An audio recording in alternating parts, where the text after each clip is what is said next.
Elle emménageait dans notre immeuble. Je pensais perdre mon copain. Je me trompais complètement. Petite précision avant de commencer, ça ne m'est pas arrivé. C'est une histoire vraie que je raconte. Je m'appelle Sarah, j'ai 28 ans, et je pensais connaître l'homme avec qui je partageais ma vie mieux que personne au monde. Nous étions meilleurs amis depuis 2013, colocataires pendant nos études supérieures, et ensemble depuis 2016. Presque 3 ans de relation, construits sur une amitié solide comme le roc. En janvier de cette année, il avait même quitté son état natal pour me rejoindre. Un sacrifice qui m'avait profondément touchée. Nous vivions maintenant ensemble dans un magnifique appartement du centre-ville, et je voyais notre avenir tracé devant nous comme une route ensoleillée. Je m'attendais même à une demande en mariage prochainement. Mais tout a commencé à changer il y a un mois. Mon copain, appelons-le Marc, venait de décrocher un nouveau poste après avoir passé ses examens professionnels. Les premières semaines, tout semblait normal. Il me parlait de ses collègues, de son travail, de son adaptation. Rien d'inhabituel. Puis, un nom a commencé à revenir. Encore. Et encore. Lise. Au début, c'était anodin. Ma collègue Elise a dit ça aujourd'hui. Lise connaît quelqu'un dans ton organisation. Des petites anecdotes sans importance. Mais rapidement, très rapidement, Lise s'est infiltrée dans nos conversations quotidiennes. Chaque soir, en rentrant du travail, Marc avait une histoire sur Lise. Chaque repas, une remarque de Lise. Chaque moment de notre vie de couple semblait maintenant inclure cette femme que je n'avais jamais rencontrée. Je me suis dit que j'exagérais. Après tout, Marc avait toujours eu des amis. Cela ne m'avait jamais dérangée. Je n'étais pas jalouse par nature. Mais quelque chose était différent cette fois. L'intensité. La rapidité. En quelques semaines seulement, Lise était devenue omniprésente. Puis est venue la proposition du covoiturage. Un soir, Marc a mentionné négligemment que Lise et lui pourraient partager les trajets jusqu'au bureau. 45 minutes à 1 heure, seul dans une voiture, chaque jour. Mon estomac s'est serré, mais je n'ai rien dit. Il a présenté ça comme une simple idée, rien de concret. Quelques jours plus tard, alors qu'il partait travailler, il a lancé avec désinvolture « Je vais chercher Lise, on va au bureau ensemble ». Mon cœur a fait un bond. Il n'avait jamais mentionné qu'ils avaient finalement décidé de le faire. C'était déjà un fait accompli. J'ai essayé de me raisonner. Ce n'était qu'un trajet. Pour économiser de l'essence. Rien de plus. Mais l'étau continuait de se resserrer. La semaine suivante, Marc m'a annoncé que Lise et son fiancé cherchaient un appartement. D'accord, ai-je pensé. Qu'est-ce que ça pouvait me faire? Puis il a ajouté, comme si c'était la chose la plus naturelle du monde, qu'ils étaient intéressés par notre immeuble. Notre immeuble. Sur des centaines de complexes résidentiels dans notre grande ville, ils voulaient vivre dans le nôtre. Le lendemain, ils sont venus visiter. Je les ai croisés brièvement dans l'ascenseur. Lise était jolie, souriante, amicale. Son fiancé semblait sympathique.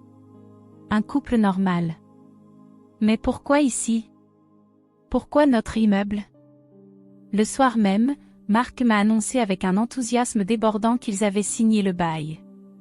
Ils allaient emménager chez nous. Enfin, pas chez nous, mais dans notre immeuble. Mon sang s'est glacé. J'ai essayé de poser des questions anodines. Avaient-ils regardé ailleurs? Pourquoi pas plus près de leur travail? Marc a balayé mes inquiétudes. Ils aimaient l'immeuble, c'était pratique pour le fiancé de Lise. Tout semblait si logique dans sa bouche.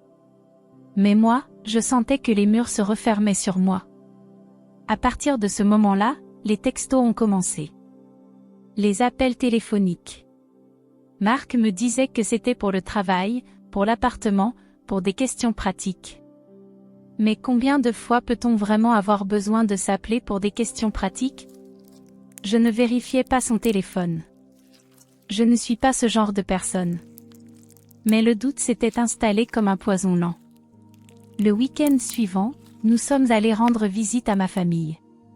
Pendant le déjeuner familial, Marc s'est levé et est sorti de la pièce avec son téléphone. Plusieurs minutes se sont écoulées. Quand il est revenu, j'ai demandé innocemment où il était allé. « Je recevais un appel », a-t-il répondu. Plus tard, torturé par la curiosité, j'ai demandé qui appelait. C'était Lise. Ils emménageaient et elle avait des questions. Mon cœur s'est serré. S'il n'avait pas été si évasif la première fois, pourquoi ne pas l'avoir dit immédiatement? Cachait-il quelque chose?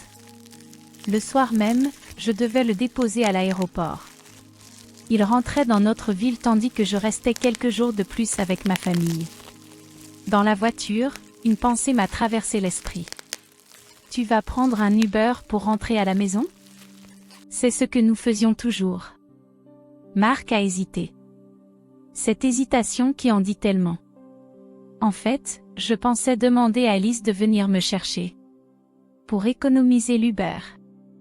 J'ai senti la bile monter dans ma gorge. Encore une chose qu'il ne m'aurait pas mentionnée si je n'avais pas posé la question. Lise et son fiancé étaient en plein déménagement ce jour-là. Qui veut être dérangé pendant un déménagement pour aller chercher quelqu'un à l'aéroport? J'ai fait cette remarque, essayant de garder un ton léger. Marc a réfléchi et a admis que j'avais raison. Il ne lui a pas demandé. Mais le mal était fait. Les questions tourbillonnaient dans ma tête comme une tempête. Que se passait-il? Pourquoi cette femme prenait-elle autant de place dans notre vie? Pourquoi Marc semblait-il cacher certaines de leurs interactions? J'étais envahie par une sensation désagréable que je n'avais jamais ressentie auparavant dans notre relation. Les jours suivants, seule chez ma famille, j'ai à peine dormi. Je ressassais chaque conversation, chaque détail, cherchant un signe que j'avais manqué. Lise avait un fiancé. Marc m'aimait. Nous allions nous marier. Tout allait bien. Mais alors, pourquoi cette boule d'angoisse ne me quittait-elle pas? Je devais parler à Marc. Mais comment? Comment exprimer ses peurs sans paraître folle, jalouse, contrôlante? Je n'avais jamais été cette personne. Marc avait eu des amis pendant toute notre relation et cela ne m'avait jamais dérangé. Mais cette fois, c'était différent. Quand je suis rentrée, j'ai pris mon courage à deux mains. Il faut qu'on parle, ai-je dit à Marc. Mon cœur battait si fort que j'avais l'impression qu'il allait exploser. J'ai tout déballé. Mes inquiétudes, mes observations, mes peurs. Les conversations constantes sur Lise. Le covoiturage. L'emménagement dans notre immeuble. Les appels qu'il ne mentionnait pas spontanément. La réaction de Marc m'a surprise. Il n'a pas été sur la défensive. Il n'a pas minimisé mes sentiments. Au contraire, ses yeux se sont adoucis et il m'a pris les mains. « Je suis désolé », a-t-il dit avec une sincérité qui m'a touché au cœur. Je n'avais même pas réalisé comment ça pouvait te paraître.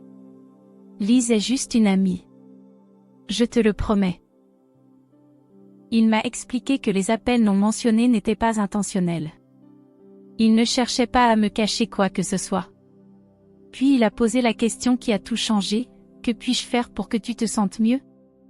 Il a même proposé d'arrêter le covoiturage, de limiter drastiquement le contact avec Lise. J'ai respiré profondément. Je ne voulais pas être cette personne qui empêche son partenaire d'avoir des amis. Continue le covoiturage si ça aide financièrement. Mais peut-être réduis un peu les textos et les appels en dehors du travail. Et surtout, j'aimerais vraiment les rencontrer, elle et son fiancé. Marc a souri, soulagé. Absolument. Je vais organiser quelque chose ce week-end. Le week-end suivant, nous nous sommes retrouvés tous les quatre dans un bar près de notre immeuble. Lise et son fiancé, Thomas, étaient là. Les premières minutes étaient tendues. Je scrutais chaque geste de Lise, chaque regard qu'elle échangeait avec Marc. Mais rapidement, la glace s'est brisée. Nous avions tellement en commun. Nos métiers, nos passions, nos intérêts. La conversation coulait naturellement. Lise était drôle, intelligente, et surtout, elle parlait constamment de Thomas avec amour et admiration. À la fin de la soirée, quelque chose en moi s'était apaisé. Ce n'était pas une menace. C'était une amie potentielle. Pour nous deux. Dans les semaines qui ont suivi, Lise et moi avons développé notre propre amitié. Nous textions, nous prenions des cafés, nous dînions chez l'une ou chez l'autre. Je la voyais maintenant comme une personne à part entière, pas comme une ombre menaçante dans ma relation. Puis, moins d'un mois après ma conversation avec Marc, tout a basculé à nouveau. Marc m'a emmené dans un restaurant magnifique. Les bougies, l'ambiance romantique, un repas délicieux. C'était parfait. Quand nous sommes rentrés à la maison, j'ai ouvert la porte et je me suis figée. Notre appartement était transformé en un jardin de roses et de bougies. Des pétales partout. Une lumière tamisée qui créait une atmosphère magique. J'ai porté mes mains à ma bouche, incapable de bouger. Marc s'est agenouillé devant moi. Les larmes ont immédiatement inondé mes yeux. « Sarah, veux-tu m'épouser ?» J'ai à peine pu articuler un « oui » entre mes sanglots.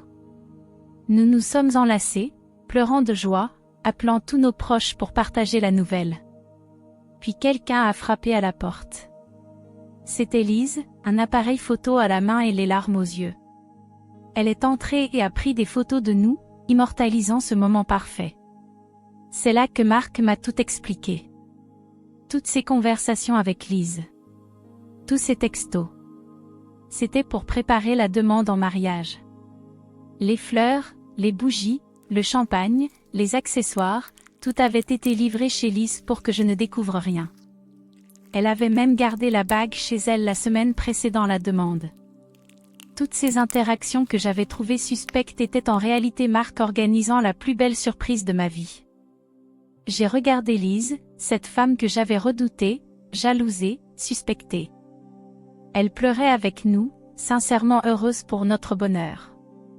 À ce moment précis, j'ai compris que j'avais gagné non seulement un fiancé, mais aussi une véritable amie. Aujourd'hui, Lise et moi organisons nos mariages ensemble. Nous avons des soirées entre filles où nous parlons de robes, de fleurs, de listes d'invités. Marc et Thomas sont devenus de bons amis aussi. Nous formons maintenant un quatuor inséparable. Cette expérience m'a appris quelque chose d'essentiel. La communication sauve tout.